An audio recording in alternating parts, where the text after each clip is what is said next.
अगर आप live in में रहते हैं या फिर किसी ऐसे शख्स को जानते हैं जो कि लिव इन में रहता है तो आपको सावधान होने की जरूरत है। साथ ही साथ जो जानकार है आपका उसको भी सावधान करने की जरूरत है। श्रद्धा मर्डर केस को आप बिल्कुल भी नहीं भूले होंगे। यहाँ पर भी एक लिव इन में मर्डर होता है, लेकिन इसकी कहानी एकदम अलग है, लेकिन इतनी खौफनाक है कि आपकी रूह तक कांप जाए। नमस्कार, बहुत स्वागत है आपका यूपी तक में। मैं हूं आपके साथ गुनाशिर श्रीवास्तव। आप देख रहे हैं हमारा खास कार्यक्रम द बिग क्राइम स्टोरी।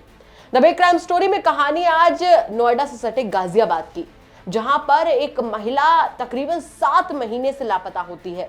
बहुत शातिर तरीके से घुमाया जाता है पुलिस को और ये कोशिश की जाती है कि जो आरोपी है वो पूरी तरीके से बचकर निकल जाए, लेकिन कानून का शिकंजा जब कसता है तो अपराधी कहीं भी छुपा हो उसे ढूंढ निकालता है।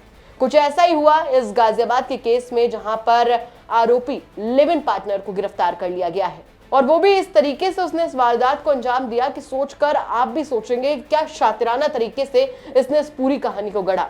गाजियाबाद का रहने वाला शख्स पहले अपनी गर्लफ्रेंड को यानी कि लिव इन पार्टनर को शिमला लेकर जाता है, वहां पर मौत की घाट उतारता है, जिसके बाद में अब जब एक कहानी खुलती है तो वाकई हैरान कर डालती है। गाजियाबाद में करीब 7 महीने पहले मई महीने में लापता हुई एक महिला की हत्या के सनसनीखेज मामले का पुलिस ने चौंकाने वाला खुलासा किया है।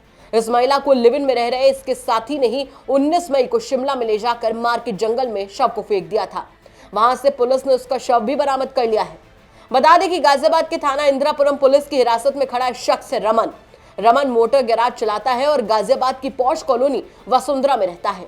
रमन की 4 साल पहले दिव्या नाम की युवती से मुलाकात हुई और दोनों लिव इन रिलेशनशिप में रहने लगे। इससे इनकी 2 साल की बेटी भी है, लेकिन दिव्या की मां से जब दिव्या का कई महीनों से कांटेक्ट नहीं हुआ तो उन्होंने पुलिस में कंप्लेंट की। पुलिस ने जब तहकीकात शुरू की तो पता चला कि दिव्या की हत्या रमन ने 19 मई को ही कर दी थी। रमन दिव्या को शिमला घुमाने के बहाने ले गया था, जहां गला घोंटकर उसकी हत्या करके शव को जंगल में फेंक दिया था। शिमला पुलिस ने अज्ञात लड़की का शव 26 मई को बरामद कर लिया था और उसके टैटू और कपड़ों से उसकी मां ने उसकी पहचान कर ली है। पूरे मामले का खुलासा पुलिस कर चुकी है, शव को भी बरामद कर लिया गया है। ऐसे में पुलिस का क्या कुछ कहना है, चलिए वो भी जान लेते हैं। 18/12/2022 को वादिया जो महिला है उसकी मां ने हमसे शिकायत कंप्लेन की थी कि उसकी बेटी मई से गायब है, उनका अभी कोई अता पता नहीं पड़ पा रहा है, और उन्होंने उसके पुरुष मित्र पर शक जाहिर किया था। फिर हमने उसको, जब हमारे पास कुछ साक्ष्य भी थे और जब गहनता से उससे पूछताछ की तो उसने बताया कि 18 मई को वो उस महिला को ले गया था कुल्लू में। वहां पे उसने गाड़ी में उसकी चुन्नी से गला घोट के हत्या कर दी थी और वहीं जंगलों में उसका शव फेंक दिया था।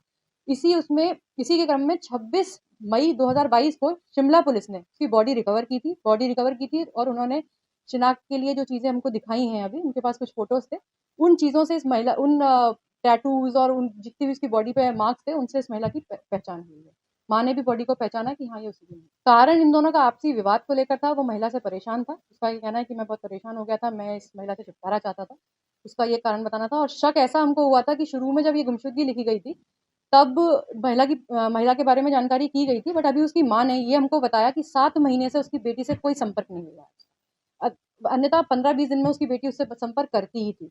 तो जब इस बात पे हमने उससे, और कुछ साक्ष्य थे हमारे पास उसकी हिस्ट्री को लेके, उसकी ट्रैवल हिस्ट्री को, उसकी कॉन्टैक्ट हिस्ट्री को लेके, तो जब उससे पूछताछ की तो उसने स्वीकार किया। हत्या के बाद आरोपी लिव इन पार्टनर खुद मई महीने में गाजियाबाद पुलिस के पास पहुंचा था और खुद को महिला का पति बताते हुए पुलिस को महिला के लापता होने की शिकायत भी दी थी।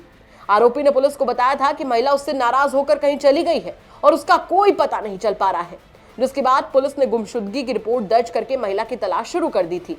पुलिस ने जब महिला की ये मोबाइल लोकेशन ट्रेस की तो पता चला कि महिला का मोबाइल उसके अचानक गायब होने से एक दिन पहले ही बंद जा रहा था। हालांकि अब 18 तारीख को जब दिल्ली निवासी महिला की मां गाजियाबाद पुलिस के पास पहुंची और उसने बेटी दिव्या के अचानक गायब होने और लिव इन पार्टनर रमन पर उसकी हत्या किए जाने का शक जताया तो पुलिस ने इस मामले में दोबारा जांच शुरू की। आप सोच कर देखिए कि इतने लंबे समय पहले अपनी उस लिव इन पार्टनर की हत्या कर देना, जिससे खुद उसकी 2 साल की बेटी भी है, उसके बाद में चेहरे पर एक शिकल लेकर ना घूमना वाकई बताता है कि अपराधी कितना शातिर है और उसके मन के भाव मानो मर से गए हो। सवाल यहाँ पर यह उठता है कि प्यार अब इतना ज्यादा लोगों के लिए बोझ बन चुका है कि जब मन भर जाए तो सीधे मौत के घाट उतार दिया जाता है। सवाल यहाँ पर यह उठता है कि क्या 2 साल की बेटी होने के बावजूद रमन को दिव्या का 1 मिनट भी ख्याल नहीं आया। इसी सवाल के साथ आपको छोड़कर जा रहे हैं, फिर से हाजिर होंगे एक नई क्राइम की खबर के साथ। फिलहाल मुझे दीजिए इजाजत, नमस्कार।